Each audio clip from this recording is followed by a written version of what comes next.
Following is a production of DallasCowboys.com and the Dallas Cowboys Football Club. How about them Cowboys? Yeah! Go Cowboys! This is Cowboys StoryLine with Nick Eatman.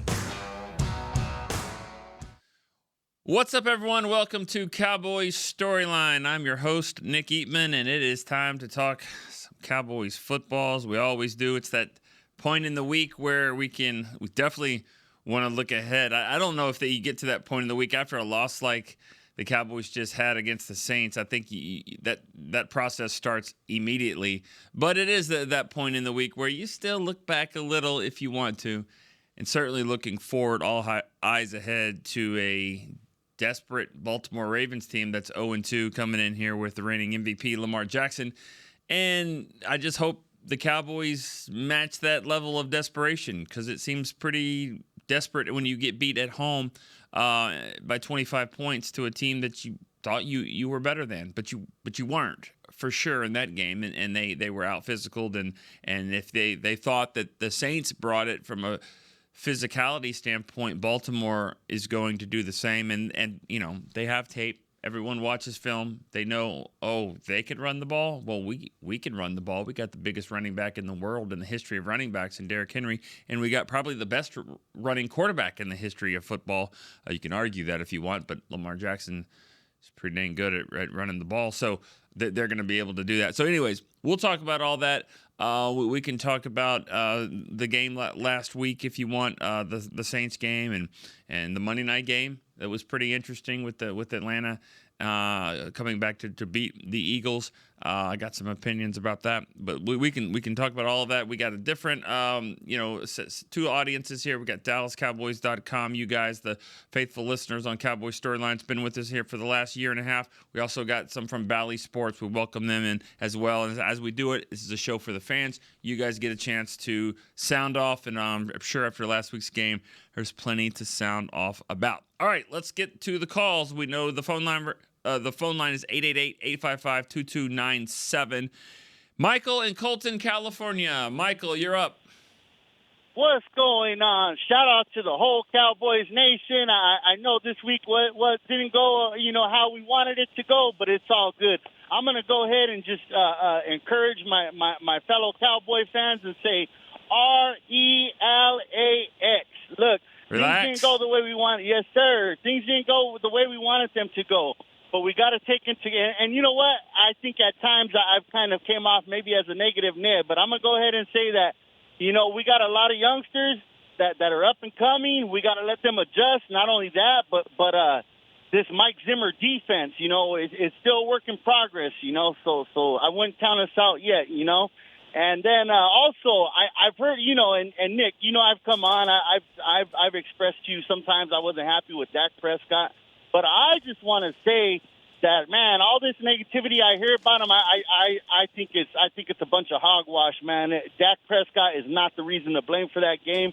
The interception that he threw, the receiver slipped, and I don't think it's his fault at all. So I just want to tell everybody to just settle down, relax. And also, one more thing, if I could say, man, hey, Bob from Rio Grande, man, I love hearing that guy and his takes, man. He's awesome. He to me, he sounds like what a Texas Cowboy should sound like. And my respects to you, Michael. Yes, sir. Hold up, I gotta shout out to you as well, because I just got a package in the mail. Oh, yes, sir. Yes, and we got some T-shirts. Yes, sir. I wanted to share with everyone that you sent to me and Chris. Now, we're looking at it here. It says, what does it say? Inland Empire Bully. That's your company? Yes, sir. That's me right there. The area where I'm from in Colton, California, we're right next door to Los Angeles County. It's considered the Inland Empire. So that's my brand right there, Inland Empire Bully. And thank you for sharing that. Yeah. It's just something, a token of appreciation I wanted to bless you and Chris with, because I appreciate the shirt you guys sent me, and it's just even awesomer that we're talking about it online. That wasn't my intent, but that's even awesome, man. Thank you very much. And if you're gonna make awesomer a word, I'm all for it. I love it. I think I just heard awesomer, That is an awesome word. I think we should use that. I don't know if that is one, but you know what? We should create it. Michael, appreciate the call. It is now. It is now. Yeah. Thank you so much for the shirts. I know Chris will appreciate it as well, and just kind of. Hey, you guys enjoy it. Thank you for my shirt. Thank you very much. Sounds good. Have a great day. All right, Michael. All right. We love gifts. We love T-shirt and gifts, especially when it says like the name of Colton, California. I'm like, if I ever hear Colton, California, that's what I'm gonna think. I'm gonna think, all right, well, that's Michael. There's I don't know much about Bowling Green, Kentucky, but if that's the case, I'll be looking for a guy named Michael, from Bowling Green, Kentucky, and just different places like that. I'm trying to think of other ones on the top of my head. Definitely Northport, Florida. I would think of Dylan, even though Dylan might be thinking of talking Cowboys, but whatever. All right, let's go to Zach in Atlanta. Zach, you're next. Hey, good morning, Nick. How are you? I'm good. How are you? I'm doing all right. I don't have a T-shirt for you like Michael had, but I do have an analogy. Okay. I like those. Games like Sunday, you get up from the toilet and you look at it and you just flush it and walk away. You know what I'm saying? That's it. Performances like that are hard to flush. They're stubborn, and I hope you got to wipe. You have to wipe the slate clean first. I hope. That's included. You gotta. Okay, good. Use the wet wipe. Use the dry. All right. Well, all right. Anyway, let's pivot. Let's. So what we're doing is we're washing our hands. You're right, and then we're going out and we're taking on the next challenge. I don't know. We just seem to have these performances over the years where there's some hiccups and you're just like, okay, the talent should be there on paper. Although, I don't know, man, this year it's like, hey, somebody's got to step up on offense. I know we were down Ferguson, but I don't think a Jake Ferguson helps the offense that much more. And granted, I know that loss was on the defense, but on the defensive side, they schemed away from Micah. Who else is going to make the play? I know that's kind of been a conversation for us, the storyliners, is, who else is going to step up? Do we have those guys on the roster, these young guys? Or are we going to have to outsource, before the trade deadline? But thankfully, plenty of games ahead of us. We'll see what happens. Moving forward. And, we got the Ravens coming up this week. Doesn't get easier. No. But I was looking, and I see Andre Gerard actually played one season with the Ravens after he departed Dallas. Yeah. And so I think of Andre Gerard in the situation with Albert Hainsworth. Any thoughts, comments on our old center? And with that, I will flush and hang up. Take care. All right. Nice. All right. Well, Andre Gerard, you just mentioned him. Yeah, that if you play that game, immaculate grid where you have to pick players that played at two different teams, that would be a good one for Baltimore. I actually forgot that he played there as well. But yeah, Gerard is one of the funniest players that's ever played for the Cowboys, and just hilarious stories since he got here. He was always really funny, and then really good player too. Sadly, it took a guy kicking his helmet off and stomping on his face, Albert Hainsworth, that got him kind of like, what? He's a really good player also, and then he made the Pro Bowl that year and he made 5 straight. I'm not saying that helped him make the Pro Bowl, but I think it just was one of those things where, man, this guy, he's really good. He's not just the guy that got kicked on a stupid move by Hainsworth, but he's a really good player, and he had a great career for the Cowboys. One of the best centers, I think, one of the best centers of all time that's played for the Cowboys. But you're right. It's time to move forward from last week's game, and no one feels sorry for him. No one feels sorry for that. The Ravens certainly don't, and they, and the Cowboys don't feel sorry for them. This is going to be one of those games where it's going to be a very physical one, and it's a little worrisome for the Cowboys when you think of injury situations. You think of Jake Ferguson and his knee injury. He could play in this game. It's going to be probably close. We'll see how he practices, but let's not forget that how physical this game probably will be. And then you've got a football game in 4 days on top of that against the Giants. So, and obviously the Giants don't look like a stellar team right now, but it's a division team, and they'll be desperate in their own way and wanting to beat the Cowboys. And 4 days is still 4 days, and so that's what I think this team really needs to look at is they've got a tough road ahead here with a couple of really, really physical, a physical game going on. They were out physical this last game against the Saints, and they've got to figure a way to pick up the pieces and play, 2 games here in the next, in the next week, week and a half for sure. So, all right, let's go to Brian in Kansas City. Brian is next. Good morning, sir. Hey, Brian. How's it going this morning? It's good. How are you? Oh, I'm doing good. I got a day off and thought I'd give you a holler.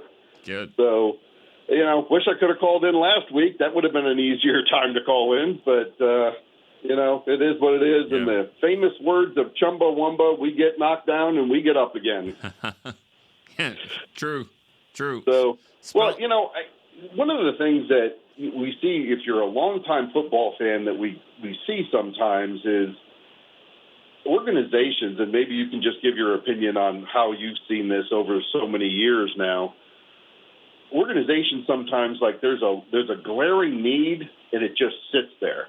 And stopping the run has been kind of a glaring need for a while. Before that, it was bad safety play, and the team wouldn't invest in safeties, and then Dan Quinn came along and our safety play got better, but now we got a bad run defense, right? Right.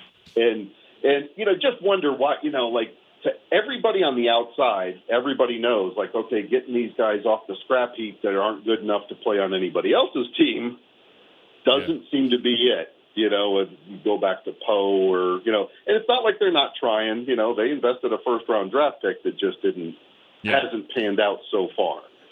So, but, when you see that, kind of what happens. And I wanted to give a shout-out to Anthony in Miami when he sang the Andy Don Meredith Monday Night Football closing.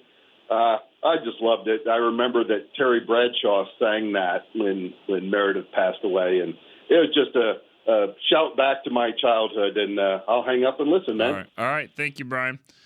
Yeah, I mean, defensive tackle has been, stopping the run is the issue, and defensive tackle is one where it's one of those positions. And you said safety, very similar. Tight end could be another one where you don't see them drafted that highly. It's not considered one of these top tier positions to go and get, but yet so you're not supposed to spend a lot of resources on it, but yet at the same time you still try to figure out how to make it better, and that's always been kind of that cat and mouse type situation where the Cowboys had that issue at safety for a long time, and maybe they have it right now still at tackle. And they went and they did draft a first-round pick, and that hasn't panned out yet. Mozzie Smith hasn't really done much of anything, and you expect that out of your first-round pick. You expect them to come right in, be ready to go, especially at a position like defensive tackle where they don't invest, first-round picks very often. It's been 30-something years before they did it.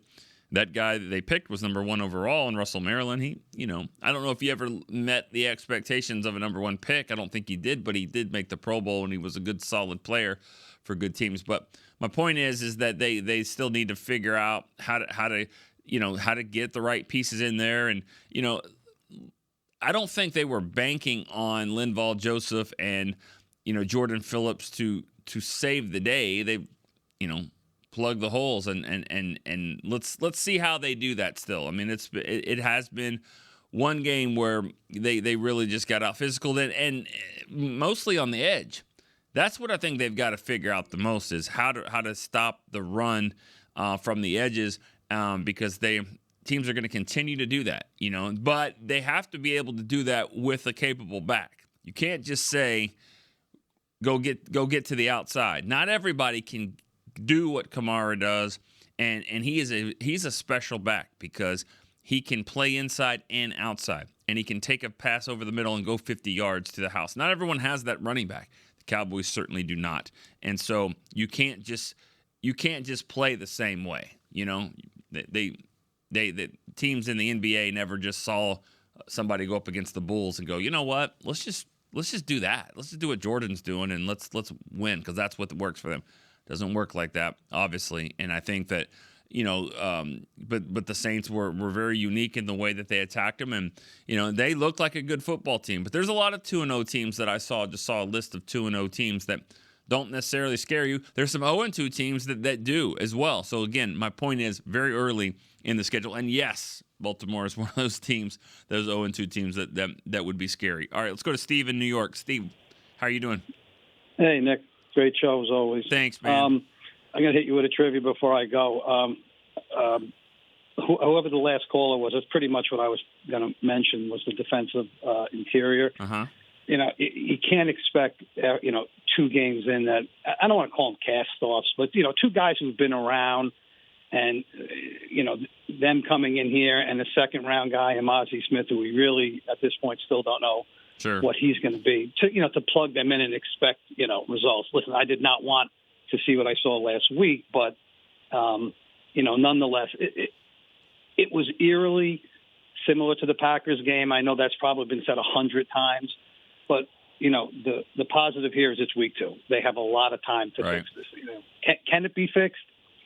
I don't know, but they have time to do it, and I agree with, I think it was, I don't know if Mike has said it, I think it was a scheme thing. I think, effort, 100%. They just, if you're not in the right place like this, I've never seen a screen pass before in my life go that far for a touchdown. Yeah. I'm going to say effortlessly, right? Yeah. I mean, that was crazy. Yeah, I mean, it was crazy. And from my view in the press box, there were some plays and some angles taken that I just still scratch my head. I don't understand what they saw or didn't see, and so and that could have been a 15-yard play, maybe 20, and it was 52. Yeah. So again, 2 weeks. It's just put it behind us, and I think they can get this straightened out. Yeah. You got the Garrett Gilbert last time, pretty much, so that impressed me. That was a tough one. Yeah. I don't know if you remember that trivia. Oh yeah. With I think it was C.D. Lamb. What Cowboy draft pick has the most 1,000-yard receiving seasons? Is a Cowboys draft? Okay. You know what's going on here. All right. What Cowboy draft pick has the most 1,000-yard seasons? All right. Because Michael Irvin was the first one that come to my mind, but you're not going to ask that. No. But trick question. Yeah. Did he play with Michael Irvin for a year? Yes. I mean, yeah, he did. My thought would be Jimmy Smith. You got it. Yes. Second round pick, 92, and it just he got hurt. He didn't play. I don't know what the issue was, and he was out of football for a year or two. I think he tried to go with Philly, and then he got picked up by the Jaguars in the expansion draft, and then And is he a Hall of Famer? No, he's not. He's like close. The only one up there. He has. I don't think he is. No, he has 9 1,000-yard. What did Michael have? 8 or 7? I don't. Maybe Irvin had 6, 7 tops. But you know what's funny is that he never even caught a pass for the Cowboys. You're right. He never did. He never caught a pass, and I think it was his appendix or something happened where it was and he was out of football too. So it wasn't one of those things. I don't think where the Cowboys gave up on him. It was just no. It just it was a bad situation. But I mean, it was a good draft pick, obviously, because he was a great player. Yeah. And you wonder, with him and Harper, they actually did it perfectly because Harper left in '94 or at the end of '94, so they had it drafted just perfectly where he was, would come in and about that third year be ready to go. But that's a good draft pick, right? I mean, that's a good trivia question because as soon as you said that, I was like, all right, it's got to be something else here. All right, good stuff. You know what? We're going to take a first break here on Cowboys Storyline. I always love the trivia questions and your opinions as well. Let's take more phone calls when we get back here on Cowboys Storyline. Discover Aiden, the official luggage partner of the Dallas Cowboys and Dallas Cowboys cheerleaders. Known for top-tier engineering and craftsmanship, Aiden offers more than just bags. Originating from Australia and designed in New York, it merges fashion, design, and culture. Used by Dallas Cowboys players, staff, and the entire organization, Aiden provides style and functionality for all travelers. Visit AidenTheBrand.com and use code AidenXCowboys for 25% off your purchase. Travel like your favorite stars with Aiden. Alltech Lansing has been perfecting sound since 1927, bringing you decades of audio excellence to elevate your Dallas Cowboys tailgate ritual. Equip your next pregame with the Sound Rover 180 with 6 hours of playtime, built-in microphone, multicolor light modes, and a rugged exterior that's built to last. Visit alltechlansing.com/Cowboys15 for 15% off your Sound Rover 180. That's ALTECLANSING.com/Cowboys15 for 15% off. Alltech Lansing, official audio partner of the Dallas Cowboys. Back to Cowboys Storyline. The Dallas Cowboys and Captain Morgan are teaming up to find the Fan of the Year. Is that you? You can nominate yourself or someone you know. You have a chance to go to Super Bowl 59 if you are the winner of the 2024 Fan of the Year. Visit DallasCowboys.com/Fan of the Year. All right, welcome back to Cowboys Storyline. It's time to get back to the line again. We've got Sebastian. He's in Savannah, Georgia. Sebastian, what's up, man? Good morning, sir. How are you doing today? Good. How are you doing? I'm doing just fine. Can't complain. You'll notice all the time that I kind of don't call the first day after a game. I want to keep all that armchair general manager angry energy inside. So I feel fine. I love to watch the full slate of games before I call. And what I noticed was nobody has it figured out in week 2. Team push lost last night. I loved it. And my question is this, because we keep seeing this come up. Is Mike McCarthy utilizing the weapons that we have on offense properly? I'm seeing Deuce run to darkness, and I'm seeing Zeke catch pitch passes and screens, and I'm thinking Zeke doesn't have the speed anymore. Why are we forcing him to do things that he's not going to be good at? Yeah. And I'll hang up and listen. All right. You know, I appreciate that call, and I'll say this, and I've said this before. I get what you're saying. Like, it makes sense. You know, why are you running Deuce Vaughn right up the middle? And why are you throwing passes to Zeke? That's not what they do. You would think it would be flipped. But if you don't do everything, then they'll be on. I mean, now the Saints kind of snuffed everything out anyways. But I think that if Deuce got in the game and he always had runs to the outside, or then. And the thing is they know it's gonna be a run because they know he's not gonna pass protect. So that's something the Cowboys have to do as well. But if you just said some kind of trick play with him, or at least something out in the flat or a pitch or whatever, and every time Zeke was in, it was going to be a run, then they would be on to that. So I think running backs have to do it all, not all the time, but at least keep them honest, if you will. But I mean. Nothing that was working in that game was working. I mean, the Saints they were 3 steps ahead of them, and they looked bigger, stronger, and faster and better, and they blew them out. And that's the thing, and the Cowboys were trying to keep up offensively, but only with field goals. And so it just since you're from Savannah, Georgia, and my guy Patrick Walker is from Savannah, Georgia, I'll steal his line. When you're getting 3 and they're getting 7, the math ain't mathin', is what Patrick would say, and I love that one. All right, let's go to Paul. He's in upstate New York. Paul. Hey, how you doing today, Nick? I'm good, man. First-time caller? First time. Yes, I am. Also a veteran. I really appreciate everything you guys do for veterans to show your support. Sure. My question is, of all the rookies that played this weekend, which one do you think had the largest and the smallest impact, or the most positive and negative impact on the game? On the last game? Yeah, on this last game. I tried to call in Friday. I was going to ask which one you thought would have the biggest impact. So now I want to know which one you think had the worst and the best impact on the game. So, like, who had the worst game, who had the best? Well, Paul, I say this all the time. When someone calls in with a specific question, that means they have a specific answer as well. So I'm going to throw it back to you. I'm going to throw it back to you, tennis style. And I will lob it back up to you. What is your answer to that? So I thought Cooper Beebe still played really well. I thought he probably played the best, especially between him and Guyton. Guyton got beat a few times. Right. But Cooper Beebe held up really well in the middle. We just couldn't get any push from the rest of the line. On the defense, I thought Leofau struggled in his role. Just in the role that he was assigned to, especially when you consider Overshown's performance last week. Right. Yeah. Those are good. I mean, I think BB and Guyton's kind of struggled a little bit, but if you have to give the best of the rookies, probably BB, and then Carson wasn't great. Leofau, Guyton, Nealon was just kind of like okay. Flanoy did nothing. He was inactive.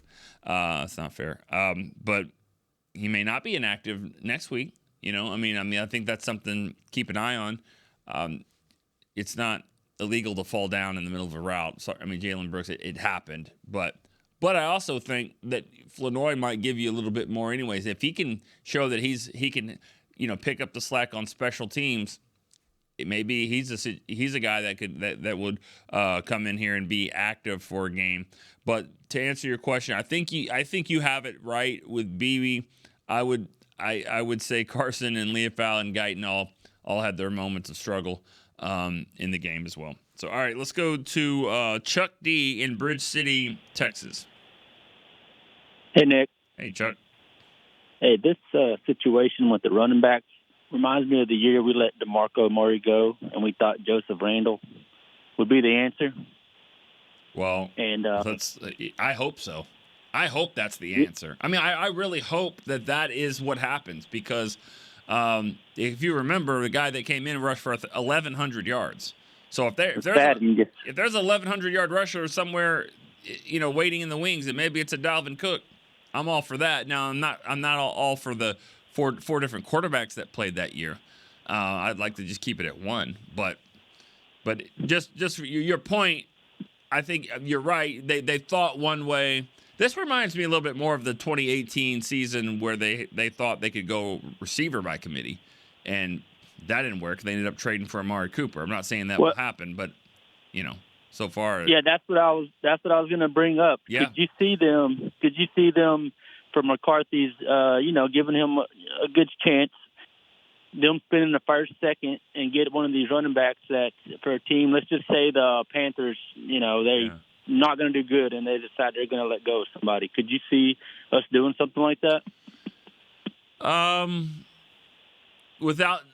This is me not knowing anything, but I would say yes, I could see that. I could see that. First things first, I think you need to look at all your options you have here, and Dalvin Cook would make sense. If he's ready to go. Now McCarthy said on Monday, he said that it's really more terminology is what he needs to kind of pick up, and on one hand, running backs, that's why you see rookies come in the league and do well because they kind of know what they need to do, get the ball, see the whole run.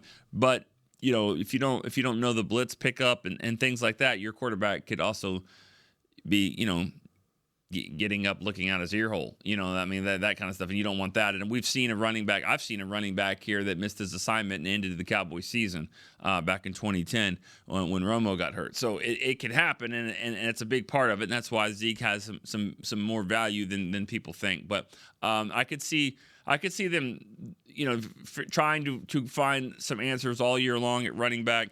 I'm not going to get into names of other teams that would be tampering, but you guys can do that. You can look on the writing on the wall, and you did. You picked a team that has a couple of running backs there and drafted a guy that should be coming back. So, and they might be open to doing something like that. But that's what you got to look at before the trade deadline. But I think before that, you got to let's let a few more games play out. See what happens here.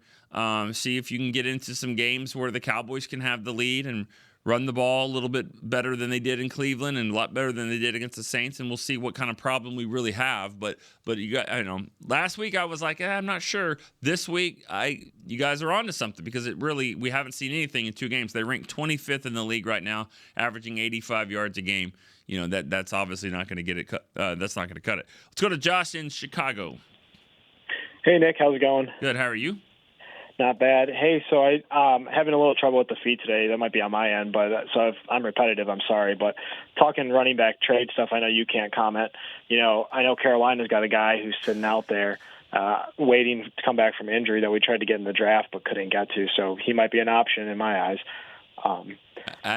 Listen, I'll say this. I don't think that would be the option for Carolina. I think it would be the other 2 guys that they've got that are, that one's bounced around. I'm not getting into all that, but I don't think they would trade their draft pick. I think they would trade some progress stoppers, if you will. You're probably right. And what I think, though, is when you look at some of the teams and really what New Orleans did with Taysom Hill, I really think that some of the answer might be Hunter Lipke and getting him more involved in the passing game and the running game because, he's an X factor. He's a weapon. He's fast. He's big. I think they just got to get him involved more, and that would help the run game and the passing game more. Yeah. I want to hear your thoughts, and I'll pick off there. Thanks, Nick. Thank you. Before there's other options here. You first things first is you get it blocked up front. I mean, you make sure the guys up front are doing what they need to do, and I think they'll continue to get better. Remember, there's 2 rookies up there, and then you figure out the next thing is who are our best runners here? Who can see the hole? Who's hitting the hole the best? Who's got the most juice? All of those things involved. Who are our best options here on this team to run the football? Then I think a third part before you start looking on the outside is can we do more in the running game? As annoying as it is to hear in the stadium, I don't care if every single play, if the referee says so-and-so has reported eligible. I don't care as long as he reports, because if he doesn't report, then you could throw a touchdown pass and you could lose the game like that. But you got to report. That's part of it. My point to that is give me some more big guys in here. Is there a swing tackle? Could Awesome Richards as a swing tackle, could he help? Could a defensive lineman? Could Amazi Smith, somebody like that, be a lead fullback type guy? I've seen Jay Ratliff do that for the Cowboys before. He was kind of an every down player. Somebody with some size, somebody that can help as a tackle eligible to unbalanced line that can just provide a little bit more push. There's other ways to do this, and I think we're not there yet on some of these. I don't know if it's desperate yet, but there's other things to do before you go and trade for someone else. So maybe the Cowboys can do some of those things. All right, we're going to take another break here on Cowboys Storyline, and we'll be right back in just a moment. Cowboys fans, when it comes to navigating the ever-changing world of tax, your business needs a partner it can trust to tackle even your biggest tax challenges. Ryan is the largest firm in the world dedicated exclusively to business taxes. Our team of tax professionals has local expertise in all areas of tax and can help you uncover savings opportunities you didn't know you had. Learn more about how Ryan can improve your overall corporate tax performance by visiting Ryan.com. Ryan, the official tax partner of the Dallas Cowboys. Dallas Cowboys Game Day is brought to you by Captain Morgan, the official spiced rum of the NFL.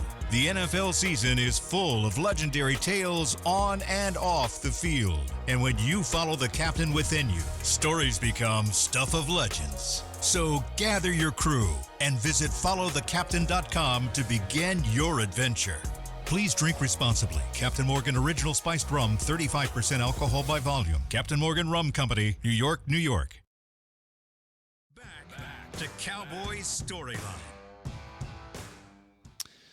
Remember back in high school, the day of the game, or maybe the day before the game, those big pep rallies they would have? Well, the Cowboys kind of do their own. They call it Rally Days. The day before the game, it's presented by SeatGeek. And so Saturday, September 21st, from 10 a.m. to 2 p.m., you can get to AT&T Stadium for Rally Days. You got tours of the stadium, autographs from the Cowboy cheerleaders, ticket giveaways, games, and more. Visit AT&TStadium.com/rallydays to get your tickets today. All right, back here on Cowboys Storyline. Got a little bit more time here. Gavin in Oklahoma City's been waiting on the line. Gavin, what's up, man? What's up? How's it going, Nick? Good. How are you? I've been better, man. It's going to be a long week for me. I'm from Louisiana, and I talk my talk to my buddies back home, so now I got to face the consequences. Well, you've been talking a bunch of trash before the game? I definitely was, like, more so than what's out of my personality. Yeah. Because they started it, to be honest with you. But anyway. Anyways. They finished it, too. My problem with the game, looking back at the film, I didn't want to call yesterday because it would have been out of emotion. I'm sure you get plenty of those calls in the next 2 days. But I saw a lot of lack of effort on defense, I feel like. I feel like when our team gets hit in the mouth, they don't respond. And, I mean, hopefully since this is week 2, they have time for Zimmer to try to coach them up. But you can't really coach effort. Yeah. My biggest concern going forward is when CD gets schemed to be shut down, which you can never totally scheme him to be shut down. But, you know, when they focus on CD and they focus on Micah, who else is going to step up? I saw on the Kamara screen where he scored a touchdown, the only player running full speed, in my opinion, was D-Law. I feel like if we could just get a bunch of D-Laws on the field, that would be great. Yeah. It's like, where's the effort at? You know, where's the pride in your home? You know, it's easier said than done. I know they have been getting ran on and this and that, but this is what they get paid for. This is, you know, it's just disappointing, man. We're all disappointed, but I'm still hopeful going forward. I'm going to the game next week, so I'm hoping not for a repeat performance because Baltimore is known to be pretty physical. Just because they're 0-2 doesn't mean, you know, everybody knows this game is serious. They're going to come in desperate, and I just hope, you know, we don't have a repeat of this. Surely not. Yeah. Yeah. But anyway, I'll get off of here. And all right, man. I guess my question was really about the CD and Micah whenever they scheme for them. Yeah. You know, who's going to step up, and what do you think about that? Yeah. But appreciate it, man. All right. Well, on offense, you know, that's why you have to run the football. You know, you've got to be able to be balanced. You got to be able to win other ways. And, you know, I thought Brandon Cooks was ready to kind of take that role. And, you know, I'm not saying that he can't. I mean, he's done it. The thing about Brandon, he's had 4 1,000-yard seasons with 4 different teams. So he didn't do that last year, but he did catch 8 touchdowns, and so he was a factor. And he will be a factor for this team as well. I think Jake Ferguson, we saw the value there. Schoonmaker did an okay job, 6 catches on 6 targets, one of them a nice one-handed catch. You know, but it's not the same with him. You know, he doesn't have the athleticism, the explosion. And so he's a good complement when you're doing the 2 tight end set, but I think that he's not. I don't consider him like a weapon out there, and that's something that they certainly need. So those guys have to step up, and on defense, you know, they need rushers, they need playmakers there. Sam Williams' injury really hurts them. I think it hurts them more than we thought it would. And so they haven't really replaced that guy because he's got some explosive ability to go and rush the quarterback. And so they haven't found that yet. And they you know, Overshown, maybe there'll be a role for him more than what we've seen. I know that a lot of the fans are upset with the scheme that didn't have him on the field as much. And so I would imagine you're going to see a lot of him in this next game as well. All right, let's go to Vinny in New Jersey. Hello, Nick. How are you?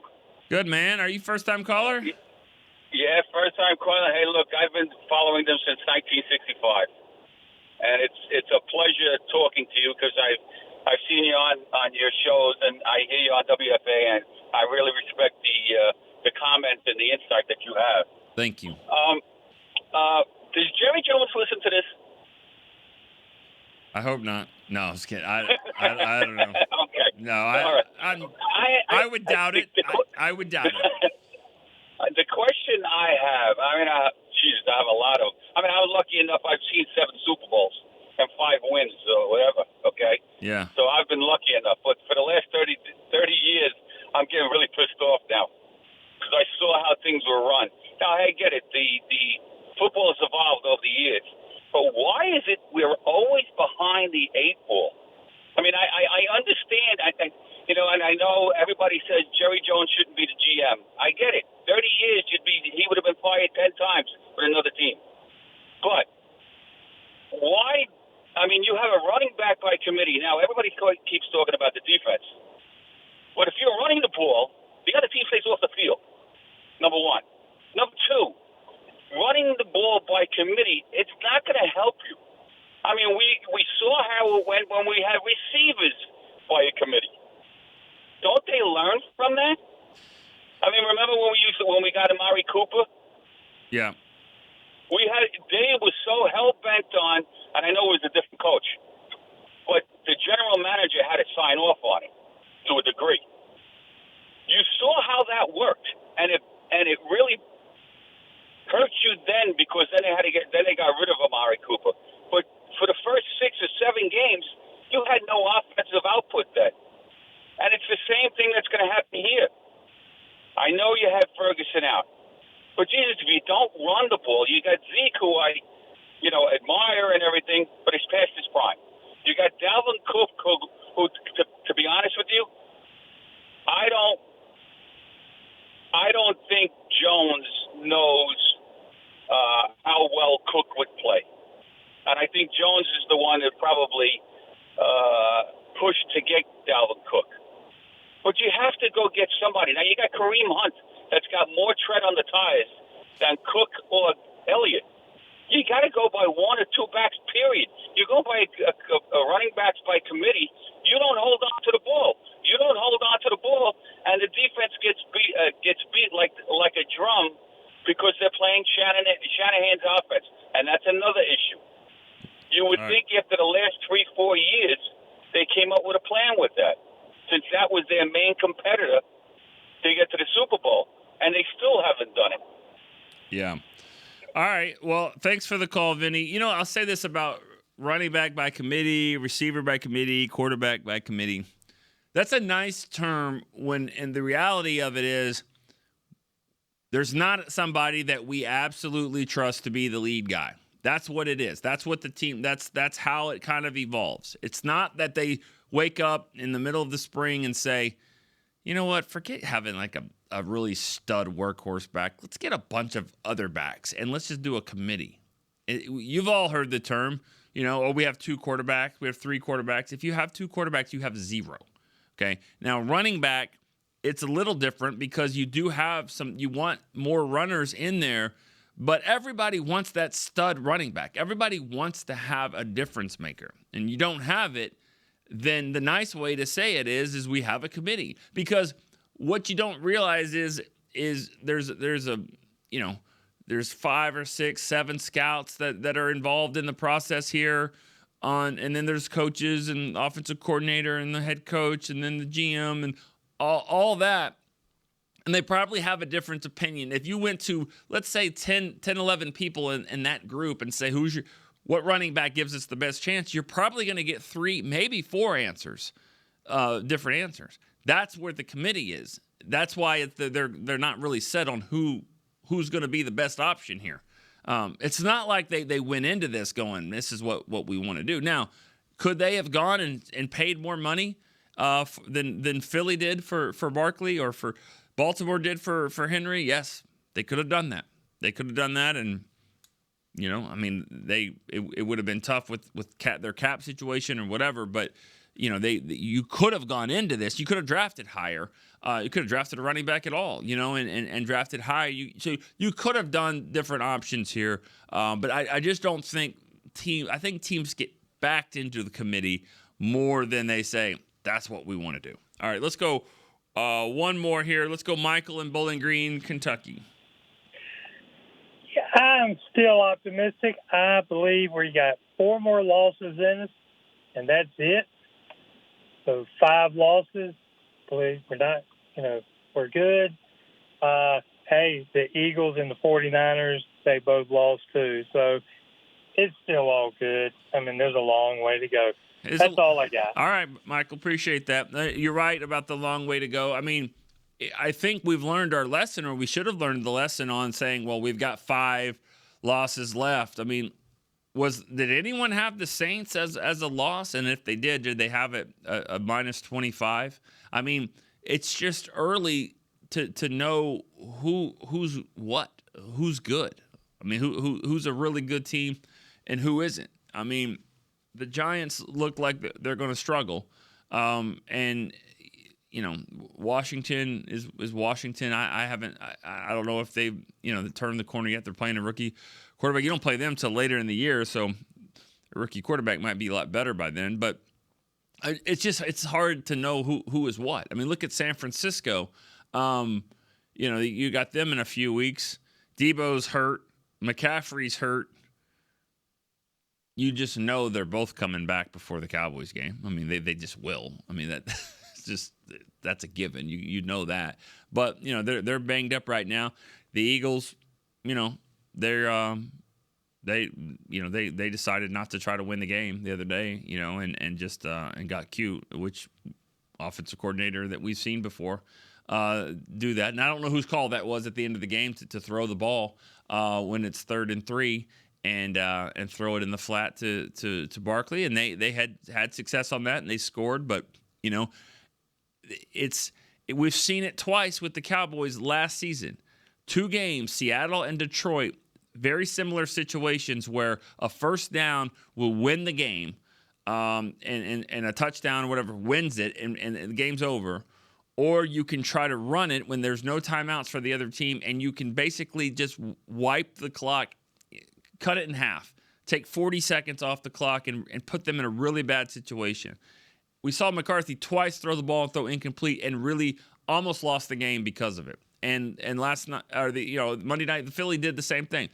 Philly lost the game by trying to get cute. When I'm running Barkley, he probably gets the first down. If he doesn't, they're getting close enough to push it in on 4th down. And if you don't make it there, you give them 55 seconds back on their own 10-yard line to try to go get a field goal with no timeouts. That's way better than the 35-yard line with 1:40. It's a mismanagement of the clock, and it's kind of an arrogance, that, hey, let's go win this game. I say it 1,000 times. I'll argue with anyone that wants to argue with me about the difference between playing to win and playing not to lose. And they were trying to play to win and win this game right then and there. And if you play it smart, play the percentages, and play not to lose, you don't lose. Because playing to win and playing not to lose ends up the exact same way to me, and it doesn't matter what the level of aggressiveness is. But that's okay. We got one more caller. That's just my little rant right there. All right, let's go to Randy in Texarkana. What's up, brother? Hey. I wanted to have a little rant myself. I did not get to listen today, so I don't know. I hope I'm not going to cover the same exact thing. But one, week 2, Dallas Cowboy MVP goes to Kirk Cousins. 2, I disagree with Bond being set down or cut or released for other running backs because I don't think it's on him. I think it is the way they're scheming him. I promise you, if you put that guy on a 49ers or the Miami or somebody with that type of a creative play calling, they will get him into open space. You cannot run that little guy up the middle with people that are the size of dump trucks. It won't work. And my third thing to talk about, and I'll hurry it up so you can get off, is what frustrates me about Dallas, and it goes back to last year, but what happened this weekend was we don't just lose with a battle like where it's a 1 or 2 point loss, and they're like, okay, chalk it up to your guys just better than mine. We fought. We go the next week. We get smoked, and we get we teach people how to beat us. Like, we are giving you the game plan on exactly how to beat us, and then it's going to take us the next 5 or 6 weeks of everybody copycatting and doing the same thing that they did to us for us to get out of that rut. That's what they're doing to us. That's what happened last year with the Cardinals game when they ran all over us.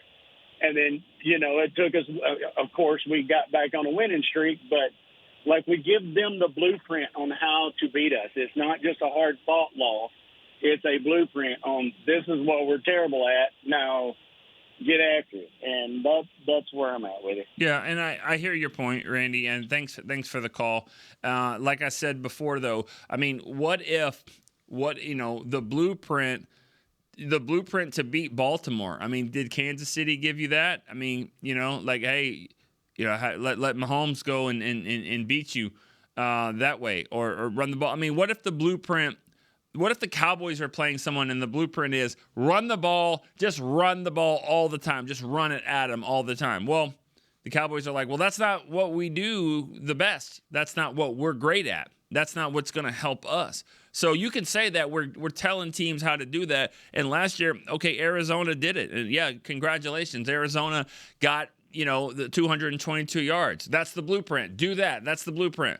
Well, they only lost 4 more games. So I mean, how do you say, well, that's exactly how to do it? This is, again, this is not Montel Jordan. This is how we do it. You can't play that way. It sounds good, but not everybody can play the same style. Because if the Cowboys could just play that way, they would never lose. Just run the ball. But they're not built that way. So yes, hit the edges. If you have a guy like Kamara and have deep balls and then out physical everyone, that's the blueprint to do it. But I'm not saying everyone can do it that same way. All right, guys, appreciate that. It's been a fun time talking to you guys. This week, we're going to keep eyes forward to Baltimore as the Cowboys get ready for the Ravens. For Chris Beam, I'm Nick Eatman. We will see you next time on Cowboys Storyline. This has been a production of DallasCowboys.com and the Dallas Cowboys Football Club. How about this, Cowboys?